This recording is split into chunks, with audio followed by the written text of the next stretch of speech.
الحمد لله رب العالمين والصلاة والسلام على نبي محمد سيد المرسلين وعلى آله وصحبه أجمعين. May praise be to Allah, the Creator of the worlds, and peace and blessing be upon His last and final Prophet Muhammad sallallahu alaihi wasallam, upon his family and all his companions. Allah subhanahu wa ta'ala says in the Holy Quran, ادع إلى سبيل ربك بالحكمة والموعظة الحسنة وجادلهم بالتي هي أحسن إن ربك هو أعلم بمن ضل عن سبيله وهو أعلم بالمهتدين. Invite people to the way of your Lord with wisdom and good counsel, and argue with them in the best of manners. Surely your Lord knows best the one who deviates from his way, and He knows best the ones who are on the right path. My dear brothers in Islam, Allah subhanahu wa ta'ala has created us and He gave us everything we need to live in this world. He created the sun and the moon. He created the sky and the earth for our use. He brought about the whole universe for us. But do we ever think why Allah subhanahu wa ta'ala has created us? For what purpose He created the mankind? My dear brothers, we should know that Allah subhanahu wa ta'ala has created us to live according to His command. Therefore Allah subhanahu wa ta'ala sent down messengers and prophets from the beginning.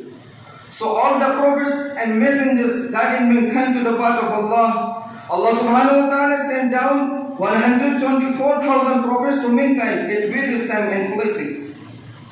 The first messenger of Allah was Sayyidina Adam alayhi salatu was salam, while the last messenger of Allah was Sayyidina Muhammad Mustafa sallallahu alayhi wa sallam. The Prophet Muhammad sallallahu alayhi wa sallam was given the perfect religion of Islam. Allah subhanahu wa ta'ala finalized the prophethood upon him. Allah subhanahu wa ta'ala regarded Islam as global, eternal and perfect religion for mankind. Thus the responsibility of dawah fell upon the shoulders of Muslims. Allah says in the Holy Quran, كنتم خير أمة أخرجت للناس تأمرون بالمعروف وتنهون عن المنكر وتؤمنون بالله. You are the best people ever raised for mankind. You give the fair and forbid the unfair, and you believe in Allah. On the other hand, our beloved Prophet Muhammad sallallahu alaihi wasallam demanded all Muslims in his famous speech of farewell hajj in front of more than 100,000 Sahaba. Beware, those who are present preach my message, those who are absent. Sahih al-Bukhari, hadith number 1623. The Prophet Muhammad sallallahu alaihi wasallam was also reported to have said, preach my message even if it is a sentence.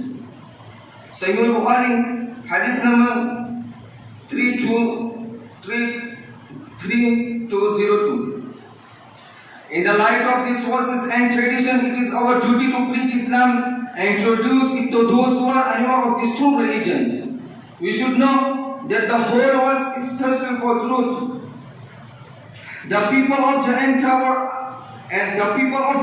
world are tired of the old superstition and modern materialism.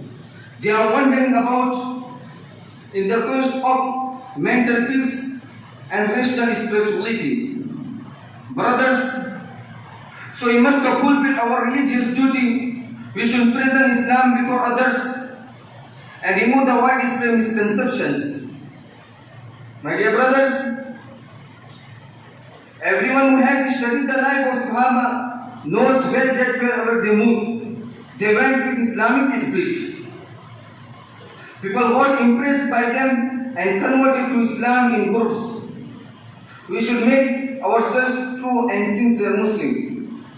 Here I conclude my talk at these words of Quran. وَمَنْ أَحْسَنُ قَوْلًا مِمَّنْ دَعَا إِلَى اللَّهِ وَعَمِلَ صَالِحًا